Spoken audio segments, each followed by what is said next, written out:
ఆళ్లగడ్డ తాలూకా కృష్ణాపురం సమీపంలో 2 బైక్లు ఢీకొన్నాయి. ఈ ప్రమాదంలో 54 సంవత్సరాల నాగరాజు అనే వ్యక్తి మృతి చెందాడు. వేరుశెనగ విత్తనాల కోసం వెళ్తుండగా ఈ ప్రమాదం జరిగినట్లు తెలుస్తోంది. ఇందులో మరో వ్యక్తికి తీవ్ర గాయాలయ్యాయి. వీరిని ఆళ్లగడ్డ ప్రభుత్వ ఆసుపత్రికి తరలించారు. రోడ్డు ప్రయాణం చేసేటప్పుడు జాగ్రత్తలు పాటించాలని కోరుకుంటున్నాం.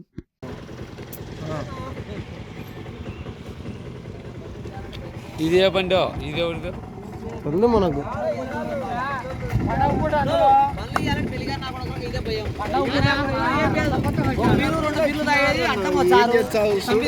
నా కొడుకులు తెచ్చేది కాక పిల్ల పిల్ల తావాలి